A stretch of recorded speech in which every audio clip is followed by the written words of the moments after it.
धन निरंकार जी महात्मा जी, जब वाणी में कहा जाता है सबका साक्षी सर्व आधारा तो निर्गुण निरंकार है, तो इसका सीधा और आसान मतलब क्या है? क्या इसका मतलब ये है कि परमात्मा केवल दूर बैठा देखने वाला है, या वो सच में हमारे जीवन का सहारा भी है? धन निरंकार जी बहन जी, इस पंक्ति का अर्थ बहुत गहरा है।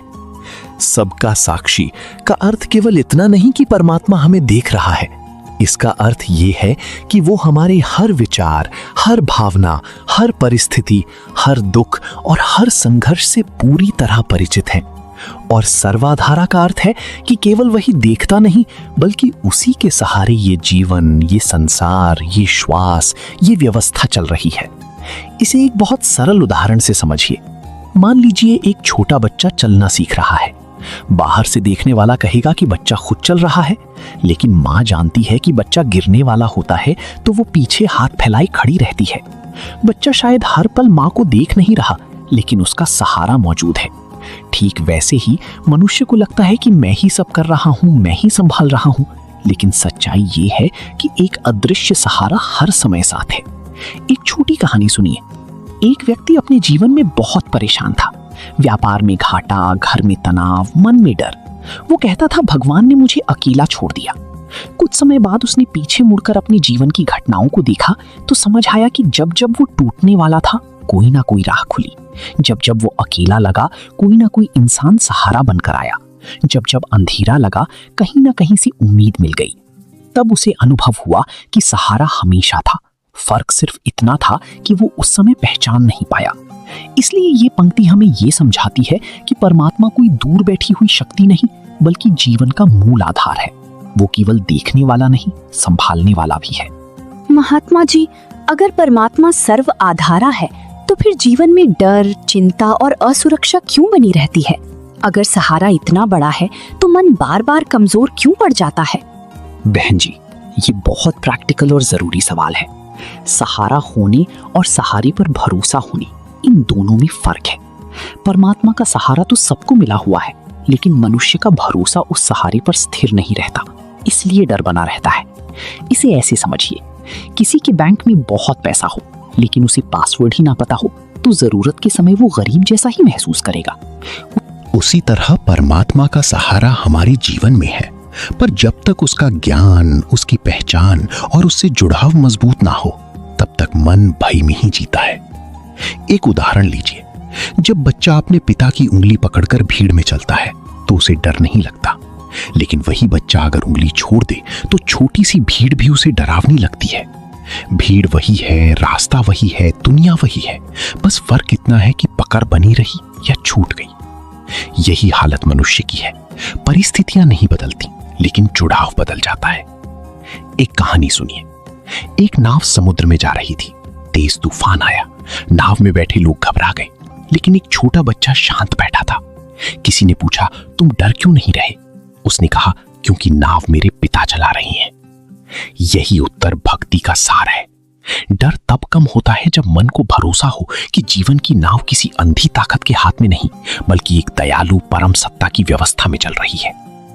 इसलिए डर का कारण परमात्मा की कमी नहीं, भरोसे की कमी है। और भरोसा सत्संग, समझ, सिमरन और अनुभव से धीरे धीरे मजबूत होता है। महात्मा जी, वाणी में आता है असीम है तू, अनंत है तू, सब में ही है व्यापक तू। इसका क्या मतलब है? क्या ये सिर्फ स्तुति के शब्द हैं, या इनके पीछे कोई जीने लायक सच्चाई भी है? बहन जी, ये केवल स्तुति नहीं, जीवन की दृष्टि बदल देने वाला सत्य है। असीम का मतलब जिसकी कोई सीमा नहीं, अनंत का मतलब जिसका कोई अंत नहीं, सब में व्यापक का मतलब जो केवल मंदिर, मस्जिद, गुरुद्वारा, सत्संग भवन या किसी एक स्थान में सीमित नहीं, बल्कि हर जीव, हर कण, हर परिस्थिति, हर दिशा में व्याप्त है। अब इसका प्रैक्टिकल अर्थ समझिए। जब मनुष्य परमात्मा को सीमित कर देता है तो उसका व्यवहार भी सीमित हो जाता है। वो कहता है, ये अपना है, ये पराया है, ये पवित्र है, ये अपवित्र है, ये ऊंचा है, ये नीचा है। लेकिन जब समझ आती है कि वही सत्ता सब में है, तब दृष्टि बदलती है। तब इंसान लोगों को उपयोग की वस्तु की तरह नहीं, परमात्मा की झलक की तरह देखने लगता है। एक सरल उदाहरण लीजिए। बिजली एक ही होती है, वही बिजली पंखा चलाती है, वही बल्ब जलाती है, वही फ्रिज, वही टीवी। उपकरण अलग अलग हैं, शीप्स अलग है, काम अलग है, लेकिन धारा एक ही है। इसी तरह शरीर अलग है, स्वभाव अलग है, भाषा अलग है, धर्म अलग है, लेकिन जीवन चेतना की मूल धारा एक ही परम सत्ता है। एक कहानी सुनिए। अपने शिष्य से पूछा, तुम भगवान को कहां ढूंढते हो? शिष्य बोला, मंदिर में। गुरु ने पूछा, और बाहर? शिष्य चुप हो गया।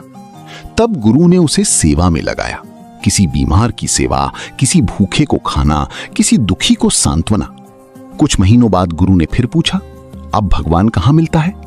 शिष्य रो पड़ा और बोला, अब तो लगता है जहां प्रेम है, जहां करुणा है, जहां सत्य है, वहीं उसकी झलक है।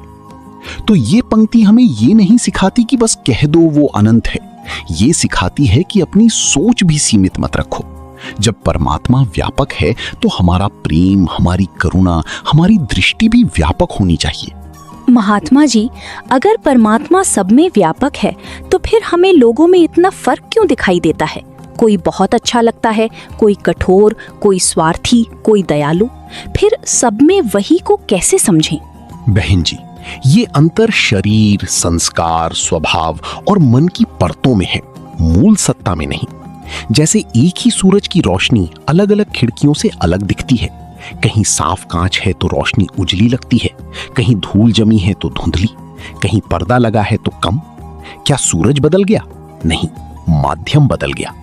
इसी तरह परमात्मा की सत्ता सब में एक जैसी है, लेकिन मन की परतें अलग अलग हैं। कहीं अहंकार ज्यादा है, कहीं लोभ, कहीं क्रोध, कहीं करुणा, कहीं विनम्रता। इसलिए व्यवहार अलग दिखाई देता है।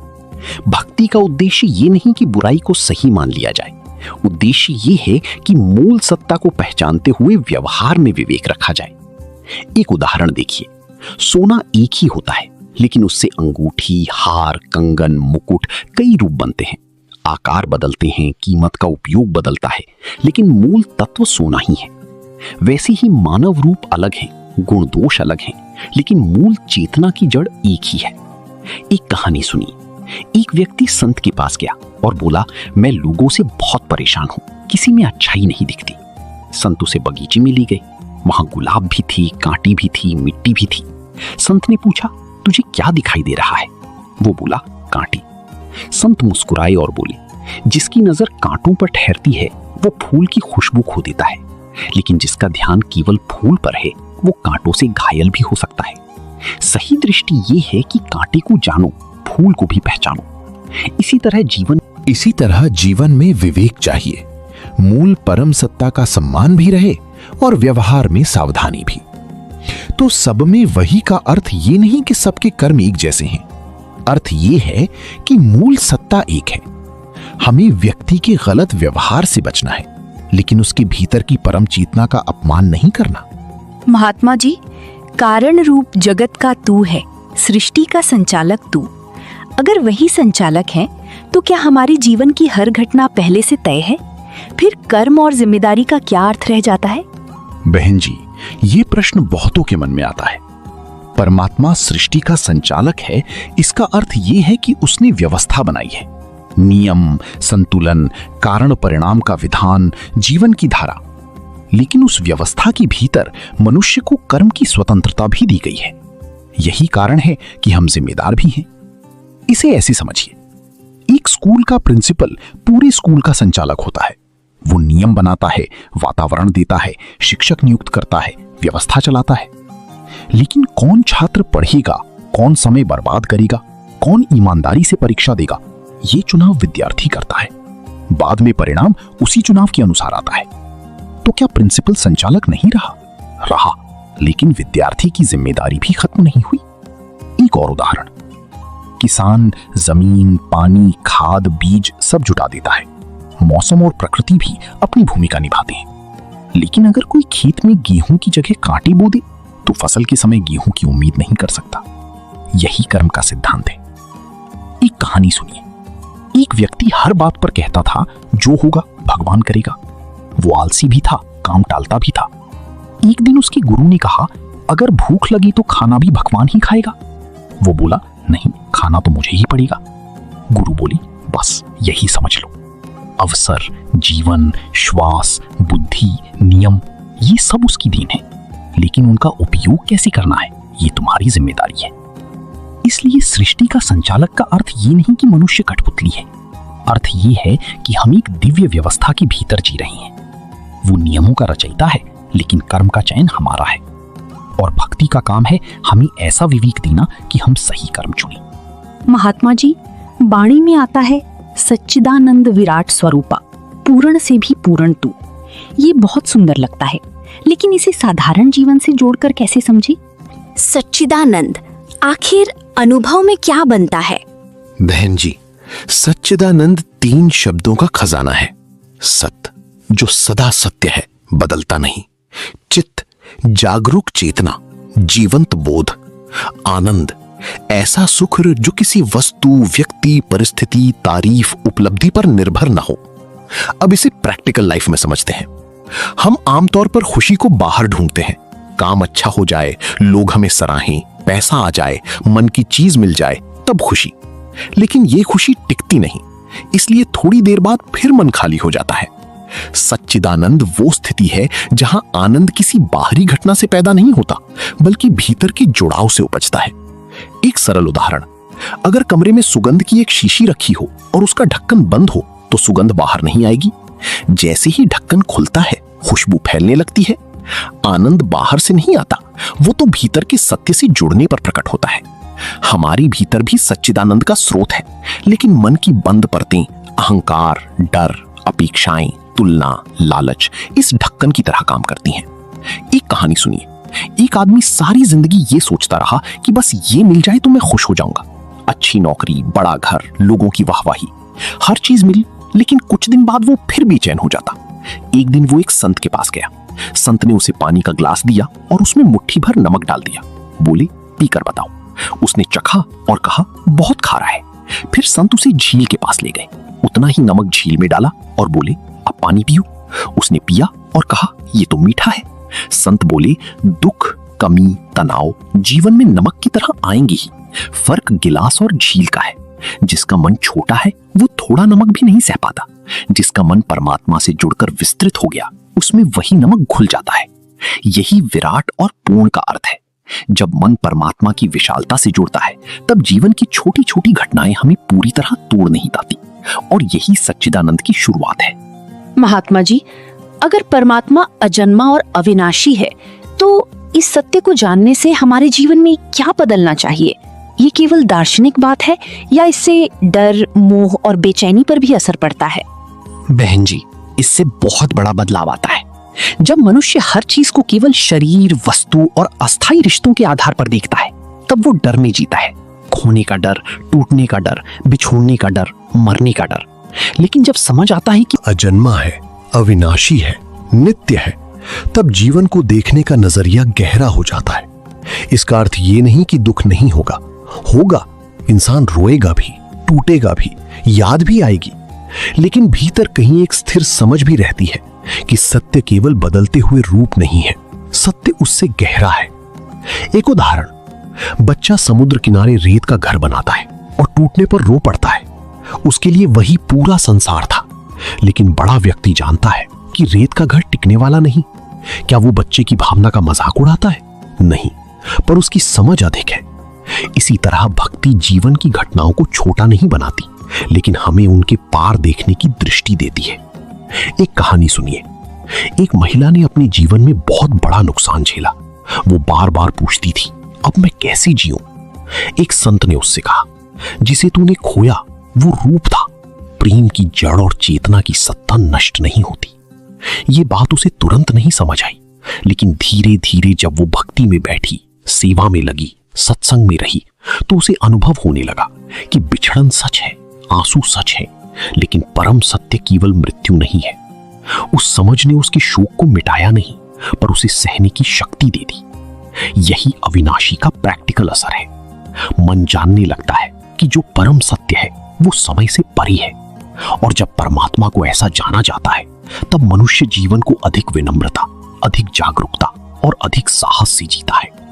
महात्मा जी, वाणी में कहा गया है, अडोल है तू, अखंड है तू।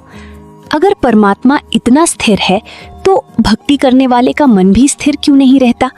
कभी बहुत जोश, कभी बहुत गिरावट, ये उतार चढ़ाव क्यों चलता रहता है? बहन जी, क्योंकि परमात्मा तो अडोल है, लेकिन मन अभी अडोल नहीं हुआ। भक्ति शुरू होते ही मन एकदम स्थिर नहीं हो जाता। ये एक प्रक्रिया है। वर्षों की आदतें, प्रतिक्रियाएं, इच्छाएं, डर, तुलना, अपेक्षाएं, ये सब मन को हिलाती रहती हैं। इसलिए कभी हम बहुत जुड़े हुए लगते हैं, कभी बहुत दूर। एक प्रैक्टिकल उदाहरण लीजिए। अगर बहुत दिनों से हिलाया हुआ पानी एक बाल्टी में रखा हो तो उसके नीचे की मिट्टी तुरंत नहीं बैठती। आप उसे एक जगह शांत रखेंगे, तभी धीरे धीरे सफाई आएगी। मन भी ऐसा ही है। सत्संग, सिमरन, सेवा, सजगता, ये मन को बैठने का अवसर देते हैं। एक कहानी सुनिए। एक युवक संत के पास गया और बोला, मेरा मन बहुत भटकता है, कभी बहुत भक्ति आती है, कभी बिल्कुल मन नहीं करता। संत उसे खेत में ले गए। वहां एक पौधा था जिसे रोज थोड़ा थोड़ा पानी दिया जाता था। संत ने पूछा, क्या ये पौधा एक ही दिन में बड़ा हो गया? युवक बोला, नहीं, धीरे धीरे। संत बोले, बस मन की स्थिरता भी ऐसे ही आती है।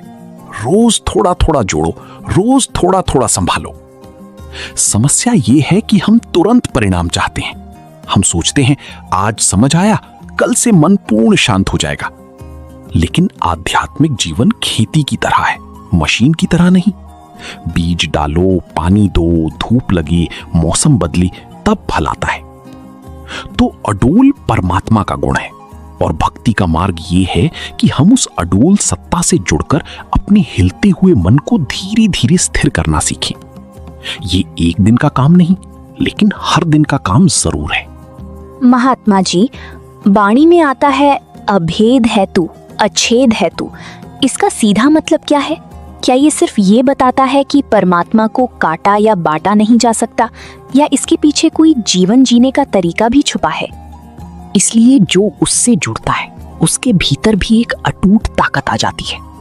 महात्मा जी, अगर परमात्मा अभेद है और सब में एक ही है, तो क्या इसका मतलब है कि हमें हर किसी पर आंख बंद करके भरोसा करना चाहिए?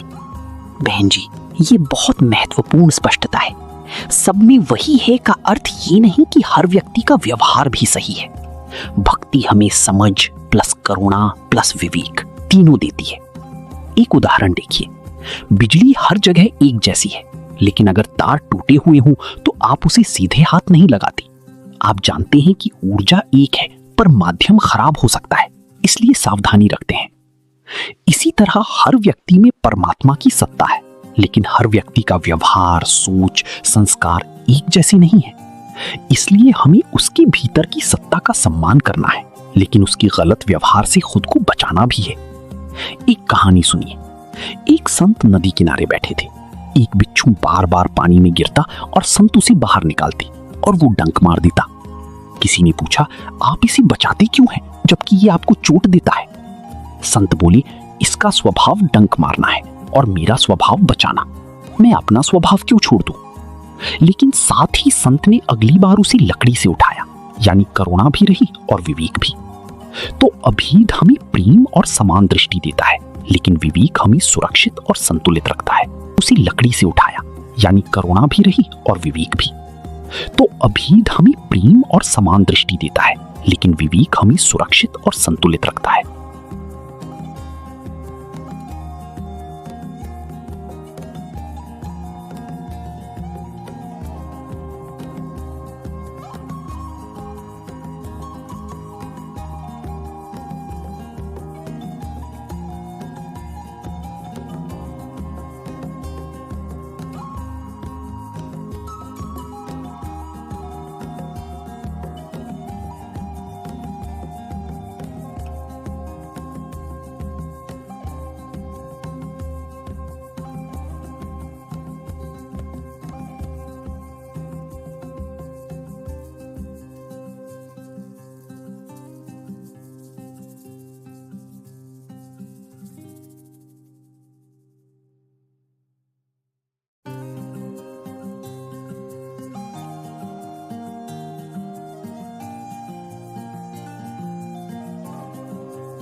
महात्मा जी, वाणी में कहा गया है लोक तू ही परलोक तू ही। इसका हमारे रोजमर्रा के जीवन से क्या संबंध है? क्या इसका मतलब है कि हमें भविष्य की चिंता छोड़ देनी चाहिए? बहन जी, इस पंक्ति का अर्थ बहुत संतुलित है। लोक, ये वर्तमान जीवन जो हम जी रहे हैं। परलोक, वो जो इस जीवन के बाद है। इसका अर्थ ये है कि दोनों का आधार एक ही परम सत्ता है। इससे हमें दो बातें सीखने को मिलती हैं। पहली, वर्तमान जीवन को जिम्मेदारी और सजगता से जीना। दूसरी, भविष्य को लेकर अनावश्यक भय में ना जीना।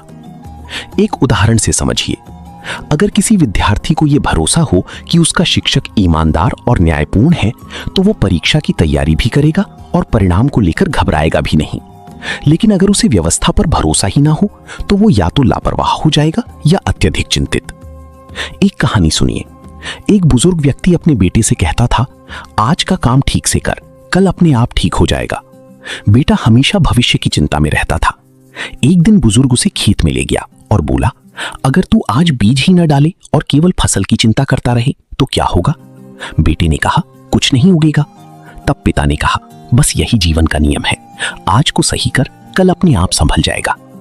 तो लोक और परलोक हमें सिखाता है वर्तमान को सजगता से जीना है और भविष्य को परमात्मा की व्यवस्था पर छोड़ना है।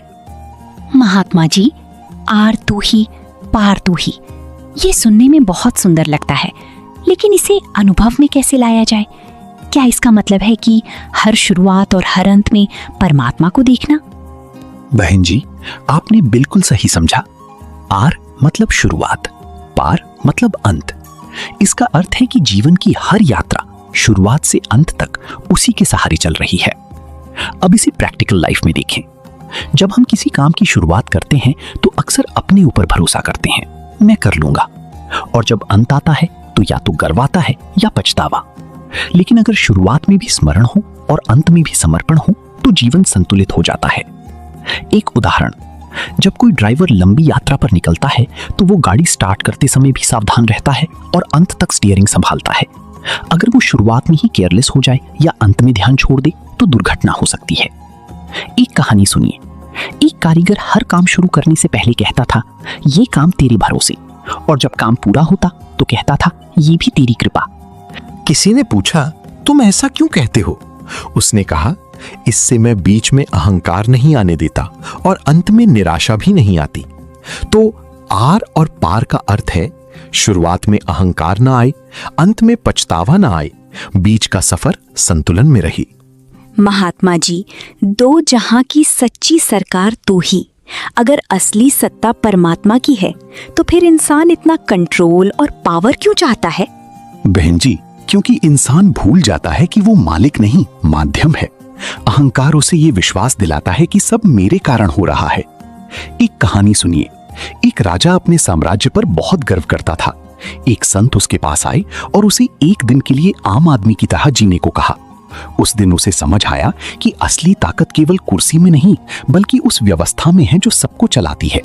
अगले दिन उसने कहा, मैं राजा हूं लेकिन असली मालिक नहीं। तो सच्ची सरकार हमें सिखाती है, हम जिम्मेदार हैं लेकिन सर्वशक्तिमान नहीं। हमें कर्म करना है लेकिन नियंत्रण का भ्रम छोड़ना है। जब ये समझ आती है तो जीवन में विनम्रता आती है और तनाव कम हो जाता है। महात्मा जी, तुझ में ही ये ध्यान टिका हो, इसका क्या मतलब है? क्या इसका मतलब है कि हमें हर समय ध्यान में बैठना चाहिए? बहन जी, ये बहुत जरूरी स्पष्टता है। ध्यान टिका हो का अर्थ केवल आंख बंद करके बैठना नहीं है। इसका अर्थ है मन की दिशा स्थिर हो जाए। एक कहानी सुनिए। एक माँ घर के काम कर रही होती है, खाना बनाना, सफाई, बच्चों को संभालना, लेकिन उसका ध्यान अपने छोटे बच्चे पर रहता है। वो हर काम करते हुए भी उसे भूलती नहीं। यही स्थिति भक्ति की है। काम चलते रहते हैं लेकिन भीतर जुड़ाव बना रहता है। तो ध्यान टिका हो का अर्थ है काम करते हुए भी भीतर की दिशा परमात्मा की ओर रहे। महात्मा जी, आखिरी सवाल। श्वास है जब तक नाता तुझसे जुड़ा रहे, इसे जीवन में कैसे निभाया जाए? क्या ये सिर्फ एक भावना है या इसे रोज के जीवन में जीने का कोई तरीका भी है? बहन जी, ये केवल भावना नहीं, ये जीवन का संकल्प है। श्वास तक नाता का अर्थ है जब तक जीवन है तब तक जुड़ाव बना रहे। अब इसे प्रैक्टिकल लाइफ में समझिए। ये कोई अलग से करने वाला काम नहीं है, बल्कि हर काम में शामिल करने वाली बात है। सुबह उठो, कृतज्ञता, काम करो, ईमानदारी, लोगों से मिलो, विनम्रता, मुश्किल आए, भरोसा, सफलता मिले, अहंकार ना आए। यही नाता जुड़ा रहना है। एक कहानी सुनिए। एक व्यक्ति ने गुरु से पूछा, मैं परमात्मा को कैसे याद रखूं? गुरु ने कहा, जो भी काम करो उसे ऐसे करो जैसे ये आखिरी बार कर रहे हो, पूरी सजगता, पूरी ईमानदारी, पूरी कृतज्ञता के साथ। उस व्यक्ति का जीवन बदल गया, क्योंकि हर काम में जुड़ाव आ गया। तो स्वांस तक नाता का अर्थ है जीवन के हर पल में जुड़ाव को शामिल करना, भक्ति को अलग समय नहीं, जीवन का हिस्सा बनाना। धन निरंकार जी महात्मा जी, आज की इस चर्चा से मन को बहुत गहराई से समझ मिली। अब ये वाणी सिर्फ शब्द नहीं रही, बल्कि जीवन जीने का तरीका लगने लगी है। धन निरंकार जी बहन जी, यही उद्देश्य है कि हम सुने ही नहीं, बल्कि समझकर जीवन में उतारें। संगत जी, अगर आपके मन में भी कोई सवाल है तो आप नीचे कमेंट में निसंकोच पूछ सकते हैं। और ये भी जरूर लिखिएगा कि आप हरदेव वाणी की अगली कौन सी पंक्ति का इसी तरह गहराई से अर्थ समझना चाहते हैं। आपके कमेंट्स ही हमें आगे की दिशा देते हैं, तो जरूर बताइएगा।